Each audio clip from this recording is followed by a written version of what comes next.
Take a moment, close your eyes, and imagine this situation happening right now in real time. You walk into your favorite hangout spot and you spot a very attractive man or woman standing across the room. You think to yourself, man, that's a good-looking human being. But deep down, you know that you're just dreaming and nothing will actually happen. But then, they turn around and look right at you. Now you guys are making rather intense eye contact for what seems like a very, very long time. Then, out of nowhere, they wink at you, smile, and then turn back around and continue doing what they were doing. Whoa! What just happened? Did I just fall in love? They literally just looked into my soul and know everything about me. What do we do now? Kiss? Go on a date? Get married? Man, the possibilities are endless. I think I've just met the one. Okay, back to real life.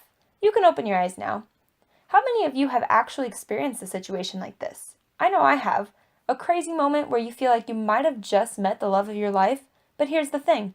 You guys never actually met. You were just in a social situation where you virtually had a whole conversation with the person, got to know them, and fell in love with them without either of you speaking a word to each other. That, my friends, is the power of nonverbal communication. In 1872, Charles Darwin initiated the science of emotional expression in his book, The Expression of Emotions in Man and Animals. Darwin hypothesized that there was a certain universality to emotional expressions because all humans have used the same facial muscles to display similar emotions no matter their location. This means that different cultures that speak different languages and come from different origins and backgrounds are still able to communicate with each other thanks to the evolution of nonverbal communication. So you may be wondering, what actually is nonverbal communication? We all know that verbal communication is just pure speech between two or more individuals. And we also know through basic English that nonverbal communication is just the opposite of verbal. But what you may not know are the different types of things that are considered forms of nonverbal communication. Nonverbal communication can be accomplished in many different ways, including facial expressions, gestures, paralinguistics, body language, and appearance, to name a few. Facial expressions are probably the most common form of nonverbal communication because they're used so frequently. If you think about it, we technically always have some kind of expression on our face. Gestures and body language are also very common and very popular ways to communicate nonverbally.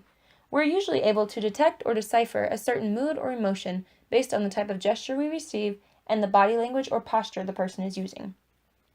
Paralinguistics refers to vocal factors, such as an individual's loudness, tone, inflection, and pitch of voice.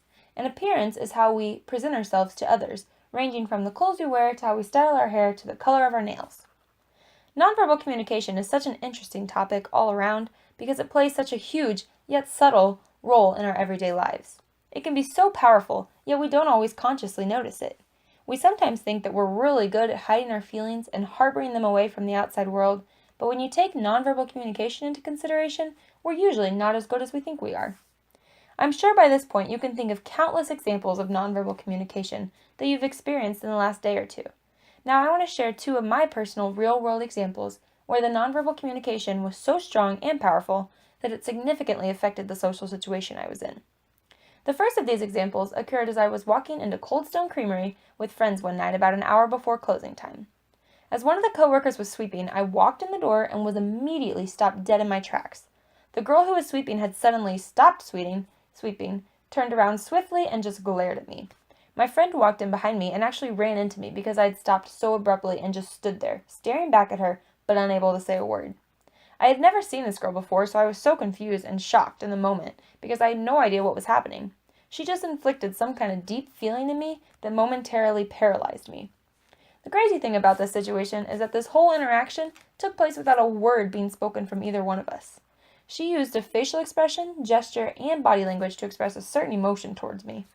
This is a prime example of how this girl's use of nonverbal communication was so intense that it actually affected the whole social situation I was in.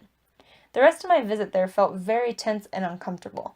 This single nonverbal interaction affected my behavior, thoughts, and feelings for the rest of the time. My second example of nonverbal communication is a job interview that I just recently had. As a prospective employee, I made sure to consciously express several positive, confident, and welcoming nonverbal communication cues in order to make the best first impression possible. Before even leaving my house, I made sure that my appearance fit the bill and displayed a positive message. I dressed nicely, did my hair and makeup, and picked out corresponding jewelry. I did all of this just to make myself look presentable because I knew that the interviewer would make their very first judgment of me based on my appearance. Once I got to the interview, I made sure to greet the interviewer by standing up, shaking their hand, and smiling. These were nonverbal cues that I chose to show that I was courteous and confident. During the interview, I kept my arms and legs uncrossed so I didn't come across as defensive or uninterested. Not only did my nonverbal communication send positive messages to my interview, hopefully, but it also altered my own personal emotions and behaviors because it made me feel more confident and professional. Therefore, my responses to her questions came out more smoothly and confidently. Both of these situations are strong examples of the powerful and significant effects nonverbal communication can have on a social situation. The concept of nonverbal communication is extremely relevant to social psychology. Social psychology is defined as the scientific study of the feelings, thoughts, and behaviors of individuals in social situations. Nonverbal communication cues are important in the development of relationships, effective communication skills, accurate displays of emotions, and everyday interactions. Our nonverbal communication cues can change based on the social situation that we're in and the individuals that we're around. This can not only affect our own behaviors, but also the behaviors of those around us. This is why the way we present ourselves nonverbally in certain social situations is so important in attaining the outcome we hope to achieve or the thoughts and emotions we wish to express.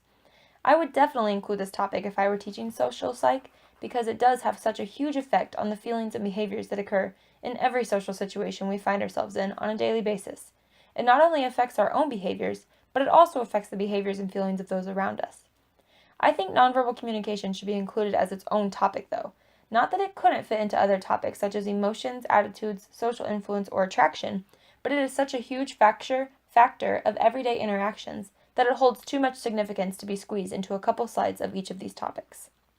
With all of that being said, I think nonverbal communication is so important to be educated on because it occurs more often than verbal communication does in our everyday lives.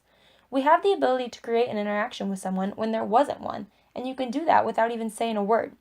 It helps when you're more aware of your own nonverbal cues so that you don't unintentionally give off the wrong impression. I think the effect of nonverbal communication gets swept under the rug a little bit, when in actuality it should be the rug.